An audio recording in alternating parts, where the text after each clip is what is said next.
ልቦና ስለምን የጻፍከው? ወንድሜ ህመሙ ቀለል እንዲለው ይህን እያነበበው ነበር ማለት ነው። እንደዛ ባይሆንማ ክፍል ውስጥ አላገኘውም ነበር።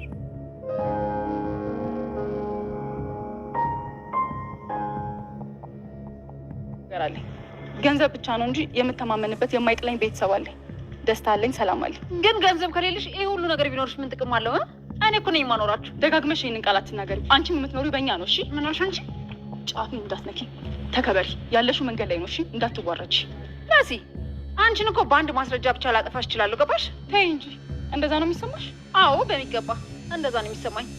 ለዚህ ለተናገርሽው ንግግርሽ አልቅሰሽ ትለምኛለሽ። እኔ ደግሞ የዛኔ የሚራራ ልብ የለኝም። ምን ልታደርጊ ነው? በሰራሹ ከባድ ወንጀል ታስረሽ መቀጣት አለብሽ። አንቺ እኔን አንድ ነገር ካደረግሽኝ ሁሉንም ጉድሽን እንደማውጣት ታውቂያለሽ።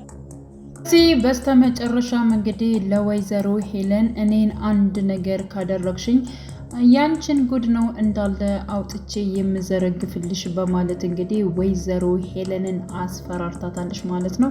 እንግዲህ ለምንድን ነው የምትወጪው የምትገቢው? በእኔ ቁጥጥር ውስጥ እኮ ነው ያለሽው፣ በእኔ ነው የምትኖሩት በማለት እንግዲህ ወይዘሮ ሄለን መሲን ተናግራት ነበረ። አንቺ ራሱ በእኛ ነው የምትኖሪው በማለት እንግዲህ ያው ወይዘሮ ሄለን እንዲሁም መሲን ልትመታ ስትል እጇን ነው የያዘቻት ማለት ነው። እንዳትወረጅ መንገድ ላይ ነው ያለሽው፣ ስለዚህ አርፈሽ ተቀመጭ በማለት እንግዲህ አስጠንቅቃታለች። ሌላው ኤልሹ ነች። ኤልሹ አሁን ላይ ማለት ነው አዶኒን አላመነችውም። ያ ማለት እንግዲህ እወድሻለሁ አፈቅረሻለሁ የሚለው ውሸቱን ነው እንጂ የምሩን አይደለም። የሚወድ ልብ ደግሞ እንደዚህ አይደለም በማለት እንግዲህ ስለጠረጠረችው ምንም ያክል የሚያሳምን ቃላቶችን ራሱ ቢያመጣ ልትቀበለው አልቻለችም ማለት ነው። ሲቀጥል እንግዲህ ቤቲ ማለት ነው ሊዛ ጋር የሚያወራው የራሷ ፍቅረኛ እንዲሁም ደግሞ ቴዲ መሆኑን አረጋግጣለች። እሷ ፈልገው ሳይሆን ራሱ ፈልጎ ወዷት ማለት ነው እንደሚደውልላት ኔማር የኔ ቆንጆ በፊት እኮ እንደዚህ ስደውልልሽ እንደምደውይ አውቅ ነበር በማለት እንዲሁም እንዳቆላመጣት እንደጠራት ራሷ ሰምታለች ማለት ነው። በዚህ በሰማችው ነገር እጅግ በጣም ነበር እየተበሳጨችው። ምክንያቱም እንዴት ከኔ ሌላ ሴት እንዴት የኔ ፍቅር የኔ ውድ ይላል፣ እኔ ምን አሳንሸበት ነው በማለት በጣም እብድ ነበር ያለችው ማለት ነው።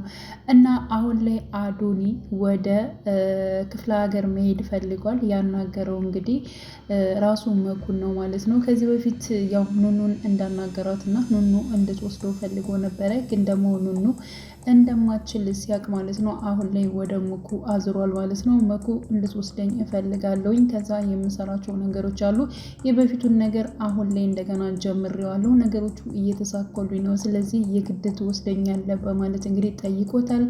እሺ ብሎታል ማለት ነው። ኑኑ እንግዲህ ኤልሹ የጠየቀቻት ነገር አለ። ምንድን ነው የጠየቀቻት ነገር? የወንድሜን ክላስ ከፍተሽ እንድሰጭኝ እፈልጋለሁ፣ ከዛ ውስጥ የማነበው አለ፣ የአባቴ ማስታወሻ ነው፣ አባቴ እጅጉን ነው የናፈቀኝ፣ የግድ ማስታወሻውን አግኝቼ ማንበብ አለብኝ የሚለውን ነገር እንትን ብላለች። ከዚህ በፊት በብዙ ነገሮች እኔን ጎድተሽኛል፣ አሁንም ደግሞ እኔን ለመጣል የሆነ ሴራ ነገር እየሰራሽ ነው በማለት እንግዲህ ኑኑ መልሳላት ነበር። ኤልሹ ግን አረ ምንም ነገር ማድረግ አልፈልግም፣ ግን ደግሞ አባቴ ስለናፈቀኝ ነው እባክሽን ኑኑ በማለት እንግዲህ ኑኑን ለማሳመን ሞክራለች። ኑኑም እንደዚሁ ማለት ነው የአባቷን ማስታወሻ ከቤሎን ክላስ አውጥታ አሳልፋ እንደምትሰጣት ቃል ገብታለች ማለት ነው። አይንዬና እንዲሁም መሲ ደግሞ ተገናኝተዋል። እንግዲህ ያልጨከነችው የእናት አንጀት አይንዬ በስተመጨረሻም እንግዲህ መሲን አግኝታታለች ማለት ነው።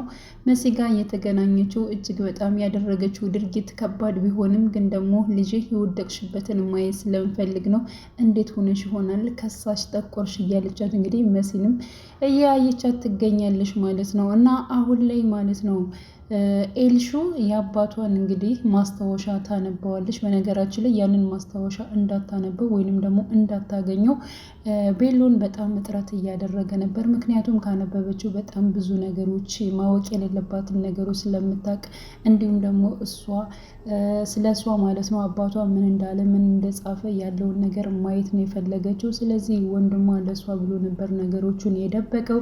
ግን ደግሞ አሁን ላይ ማለት ነው የግድ ማየት አለ አለብኝ ብላ እንግዲህ ተነስታለች። ይህ ነገር እንግዲህ እስኪ ምን ሊፈጠር ይችላል የሚለውን ሁላችንም በጉጉት የምንጠብቀው ይሆናል። በያላችሁበት ሰላማቸው ይብዛልኝ። መልካም ጊዜ